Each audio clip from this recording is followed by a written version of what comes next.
अवधूत चिंतन श्री गुरुदेव दत्त श्री स्वामी समर्थ। तुम्हाला सर्वांचं आपल्या चॅनलमध्ये खूप मनापासून स्वागत आहे। तुम्हाला सर्वांचे नक्कीच चांगलीच्या स्वामी महाराज पूर्ण गौरव। आता श्रावणाला सुरुवात झालेली आहे आणि श्रावणामध्ये सर्वात महत्त्वाचं म्हणजे आपल्या गुरूंची स्वामींची सेवा कशी करायची आहे, अतिशय प्रभावी सेवा कोणती आहे आणि त्यातल्या त्यात श्रावण महिन्यामध्ये गुरुचरित्र असेल या पारायण कसं करायचं आहे, किंवा आपल्या मागे अतिशय संकट आहेत, कष्ट आहे, दुःख आहे, दुःखाचा डोंगर आहे, या सगळ्या प्रश्नांवर आपल्याला कोणत्या मंत्र स्तोत्र म्हणायचं आहे किंवा कोणती सेवा करायची आहे या संदर्भातली संपूर्ण माहिती या व्हिडिओमध्ये देणार आहे। तर व्हिडिओ संपूर्ण बघा। सर्वात पहिलं येतं ते श्रावण महिन्याला सुरुवात झाली की अतिशय आनंद आणि सगळीकडे उत्साह असतो, कारण की व्रत वैकल्याचा हा दिवस असतो आणि संपूर्ण महिना आपण श्रावण महिना महादेवाचा अभिषेक करत असतो। सगळ्यात महत्त्वाचं येतं ते आपल्या गुरूंना विसरून कसं चालेल, ज्यांनी आपल्याला आयुष्यभर साथ दिलेली असते, आयुष्याच्या प्रत्येक क्षणाला ते साथ देत असतात, म्हणजे प्रत्येक क्षणाक्षणाला ते आपल्या सोबत असतात। म्हणून आपल्याला स्वामींची सेवा कशी करायची आहे, गुरूंची सेवा कशी करायची, कोणती करायची आहे। गुरुचरित्र अतिशय महत्त्वाचा ग्रंथ दत्तगुरूंनी दिलेला आहे। त्याला दत्तगुरू किंवा स्वामींचं नाव का नाही दिलेलं, कारण दत्तगुरू असं असतं ना की ज्या ग्रंथामध्ये बघा ना किती म्हणजे सगळ्या लीला वर्णन केलेले आहेत, पण तरी पण स्वामींचं किंवा दत्तगुरूंचं श्रीपाद वल्लभांचं नाव का नाही दिलं, तर त्याचं कारण असं असतं की जेव्हा आपण गुरुचरित्र पठण करतो तेव्हा त्यातला प्रत्येक अध्याय आपल्याला जाणून देतो की गुरु आणि शिष्याचं नातं काय असतं। गुरु आयुष्यात असेल ना तर कितीतरी गोष्टी आपल्या आयुष्यात शक्य होत असतात। म्हणून गुरु बळ पाठीशी असणं, गुरु पाठीशी असणं हे खूप महत्त्वाचं असतं। म्हणतो ना आपण आपल्या पत्रिकेतलं गुरुबळ जर प्रबळ असेल ना, कुठलेही कामं अशक्य ते शक्य होत असतात। म्हणूनच याचा अर्थ असा की तुम्ही श्रावण महिन्यामध्ये तुमचा गुरुबळ प्रबळ करण्यासाठी गुरुचरित्र पारायण सुद्धा करू शकतात। हे बघा, गुरुची सेवा केलेली कधीही वाया जात नाही, कारण की ती कुठल्या ना कुठल्या रूपात आपल्या मागे धावून येत असतात। गुरु कधीही धावून येत असतात। बघा आपल्याला 7 दिवसांचं पारायण करायचं आणि 8व्या दिवशी समाप्ती करायची। फक्त यामध्ये एकच बघायचं, आपल्याला मासिक धर्म, विटाळ, सुतक हे म्हणजे आता ह्या गोष्टी ह्या येणार नाही, त्याची काळजी घ्यायची। कारण जेव्हा आपला मासिक धर्म होऊन गेलेला असतो, जर पुरुषांना दादांना करायचं असेल तर तुम्ही आनंदाने यामध्ये सहभागी घेऊ शकतात। अगदी लहानांपासून सगळ्यांनी, ज्यांना वाचता येतं ना त्यांनी पण हे श्रवण सुद्धा केलं जातं। एकाने वाचलं आणि बाकीच्यांनी श्रवण करता सुद्धा येतं, त्याचा खूप आनंद म्हणजे परमानंद आहे। गुरुचरित्र अध्याय पण हे सांगतं की जरी देव कोपला ना तरी गुरु राखतो, पण गुरुच जर कोपला तर देव सुद्धा राखत नाही। आणि आपल्या आयुष्यात मित्र म्हणेल, जर गुरु असेल ना तर योग्य मार्गावर आपण असतो, आणि गुरूंच्या इच्छेने असेल ना तर म्हणजे स्वामींच्या इच्छेने तर आपल्या आयुष्यात सुखकर होत असतं। 7 दिवसांच्या नियमांचं पालन सगळ्यांना माहिती आहे। मांसाहार करायचा नसतो, परान्नवर्ज्य असतं, ब्रह्मचर्य पालन करायचं असतं, खाण्याचे नियम आहेत जसं नेहमी करतो तसं। येतं ते दुसरं म्हणजे प्रत्येकाच्या आयुष्यात काही ना काही संकट असतात, दुःख असतात। आपल्याला असं वाटतं या संकटातनं कसं निघावं बाहेर, काहीच कळत नाही। मग त्यासाठी घोर कष्टोद्धारण स्तोत्र की आपल्या संकटात आपल्या गुरूंनी आपल्या सोबत राहावं हे प्रत्येकाला वाटत असतं, पण आपले आई वडील जसं आपल्याला संकटात ना किंवा आपल्याला असं वाटतं ना का आई वडिलांजवळ असतो तेव्हा खरंच भीती वाटत नाही, तसंच आपल्या गुरु आपल्याला अलगद आपल्याला बाहेर काढतात। म्हणून घोर कष्टोद्धारण स्तोत्राचं तुम्ही 11-21 दिवस किंवा संपूर्ण म्हणजे आता श्रावण महिना आपल्याला त्याची सेवा अखंड तुम्ही करू शकतात। अखंड हा शब्द वापरायचा नाही, कारण की मध्ये मासिक धर्म आहे, कुठल्या ना कुठल्या कारणाने तुम्ही वाचू शकणार नसेल तर तो दिवस। पण जर तुम्ही 11-21 दिवस जरी सेवा केली तर तुमच्या संकटात, तुमच्या आयुष्यात आलेलं संकट, दुःख हे नक्की त्रास कमी होईल बघा। आणि तुम्ही जे काही कष्ट करता ना त्यात नक्की तुम्हाला सद्गुरू साथ देतील, हे तर निश्चित मात्र आहे। त्यात दुसरं येतं तर दत्तबावडणी, स्वामींची मानस पूजा ही खूप छान वाटते, खूप ऐकायला छान वाटते। तुम्ही रोज सकाळी हे सगळं लावू शकतात। आपल्या घरात स्वयंपाक करताय तुम्ही किंवा काही काम करताय तेव्हा तुम्ही तारक मंत्र लावू शकतात।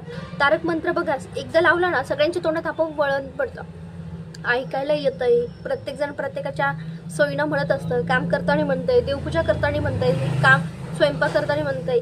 अशा पद्धतीने तारक मंत्र सुद्धा खूप महत्त्वाचा असतो। तारक मंत्र काय असतो, तारून नेणार स्वामींची सेवा। स्वामींच्या सेवेमध्ये तारक मंत्राचं खूप महत्त्व आहे। आयुष्यात तुम्हाला जर खूप संकट असेल, अडचणी असेल ना तर तारक मंत्र खूप महत्त्वाचा असतो। आणि जर तुम्हाला खरंच खूप चमत्कार बघायचे ना तर 100% तुम्ही तारक मंत्राचं पठण करा। आयुष्यात तुम्हाला काय काय गोष्टी आयुष्यात अनुभवायला मिळतील ना, तुम्ही विचार पण करू शकत नाही. हे फक्त स्वामी महाराज आणि स्वामी महाराजांचीच कृपा असते, कारण की हे दुसरं तिसरं कोणी नसतं. आपले गुरु असतात. आपण फक्त गुरुपौर्णिमेला त्यांना गुरुपद दिलेलं असतं आणि अशा वेळेस आपलं पण एक महत्त्वाचं काम असतं की त्यांची सेवा करणं. त्यामुळे तारक मंत्राचा सुद्धा तुम्ही एक तीर्थ तयार करू शकतात. जसं आपण त्याच्यात एका पेल्यामध्ये पाणी घ्यायचं, त्याच्यावर हात ठेवायचा आणि त्याच्यावरती तारक मंत्राचं 11 वेळेस सुद्धा पठण करू शकतात. 1 वेळेस, 5 वेळेस, तुम्ही 7 वेळेस, 11 वेळेस पठण करून घरातील सर्वांना द्या, जेणेकरून तुम्हाला ना घरातील बघा ती विभूती नमन नाम ध्यानादि तीर्थ स्वामीचे या पंच प्राणामृतांत हे तीर्थ घे आठविरे प्रचिती स्वामीचे या हे तीर्थ घे आठविरे प्रचिती. म्हणजे स्वामी महाराज स्वतः सांगताय हे तीर्थ घे, तुला स्वतः प्रचिती यायला सुरुवात होईल. ही तू विभूती लावून तर बघ, तुझ्या आयुष्यात किती तर गोष्टी अशक्य आहे ना ते शक्य होतील. म्हणून सांगते या गोष्टी खूप महत्त्वाच्या. जे खरंच कोणी संकटात अडचण येते आपल्याला खरंच करा. आणि आपलं आयुष्य खूप चांगलं चालू आहे ना तर त्यांनी सुद्धा करा, कारण की हे आयुष्य चालू असणारे चालू ठेवणारे फक्त महाराज आहेत. सेवेत महाराजांच्या खूप सुख आणि समाधान असतं, जे पैसे देऊन सुद्धा मिळत नाही, ते फक्त आणि फक्त स्वामींमुळे मिळतं. आता येतं ते स्वामींची सेवा. स्वामींची सेवा तुम्ही संकल्पयुक्त 108, 21, 11 पारायण करू शकतात. बघा आता श्रावण महिन्याला सुरुवात झाली म्हणजे व्रत वैकल्यम आणि ह्या दिवसांमध्ये अतिशय आनंद, सगळीकडे छान वातावरण असतं. तर ह्या दिवसांमध्ये महाराजांची सेवा तुम्ही भरपूर करू शकता.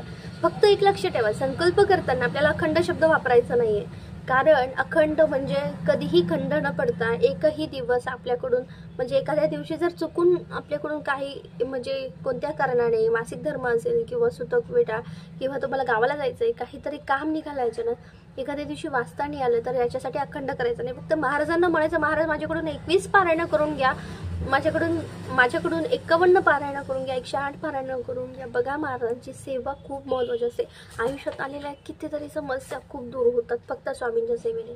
स्वामींची सेवा का करावी, जे म्हणतात ना स्वामींची सेवा का करावी, तुम्ही एकदा स्वामींच्या सेवेत येऊन बघा ना, आयुष्यात कितीतरी समस्या संकट दूर तर होतातच. पण एक सांगते, एक शाश्वती मी एक देते का मी नाही देते, फक्त महाराजच येते माझ्या मुखातनं. कसं असतं ना, जेव्हा तुम्ही स्वामींच्या सेवेत येतात तुमचं अगोदरचं आयुष्य आणि नंतरचं आयुष्य किती बदललेलं असतं ना, हे तुम्हाला स्वतःला अनुभवायला मिळेल.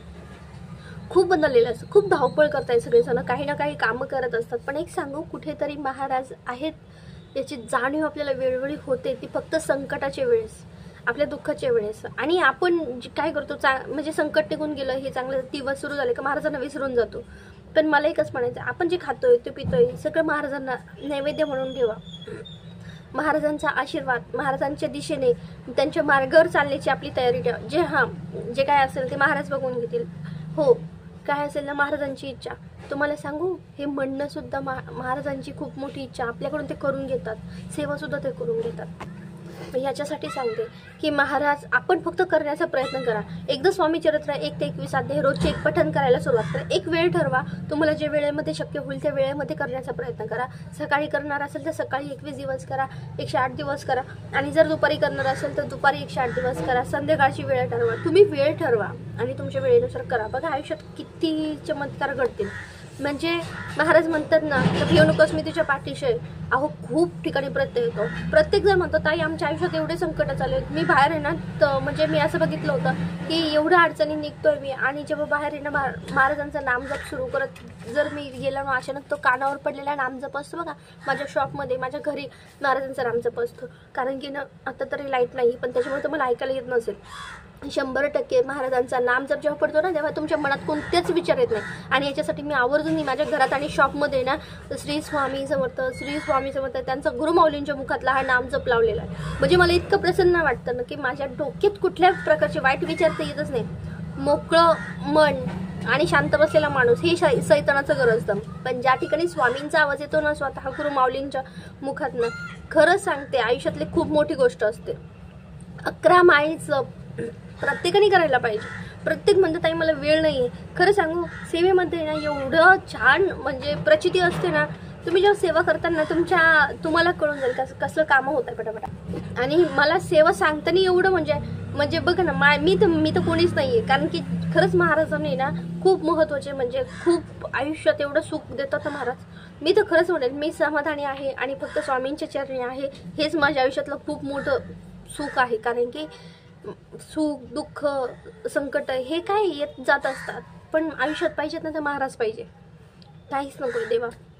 कारण की त्यांच्यामुळे सगळं चांगलं पण घडतं आणि वाईट परिस्थिती सुद्धा निघून जाते, काहीच कळत नाही. सगळे लोक जे आपल्याशी वाईट असतात ते पण आपल्याशी बोलायला लागतात. काय असतं ना, तुमची वाईट वेळ फिरली ना, फक्त गुरूंची साथ पाहिजे, आयुष्यात सगळं काही चांगलं असतं. याच्यामुळे सांगते ही सेवा खूप महत्त्वाची असते. आणि ज्यांना 21 पारायण करणं शक्य नाही किंवा 11 पारायण करणं शक्य नाही, तर कमीत कमी 3 अध्याय आपल्या सर्वांना घ्यायचंय. तुम्ही 21 करा किंवा 11 करा, पण तरीही सर्व सेवेकरांना, सर्व दादांना, ताईंना, अगदी लहान मुलांपासून ज्यांना लिहिता वाचता येतं, अगदी स्वामी समर्थ महाराजांची लहान मुलांना, म्हणजे आपल्यापेक्षा खूप वयोवृद्ध आहेत, त्यांना वाचता येत नाहीये, तर त्यांना अगदी श्री स्वामी समर्थ नामजप चालू ठेवायचा आहे, नामजप करायचा आहे. बघा ना, मोकळ्या वेळेत तुम्ही करून बघा, डोळे शांत बघून करा, किती आनंद मिळतो. आणि यानंतर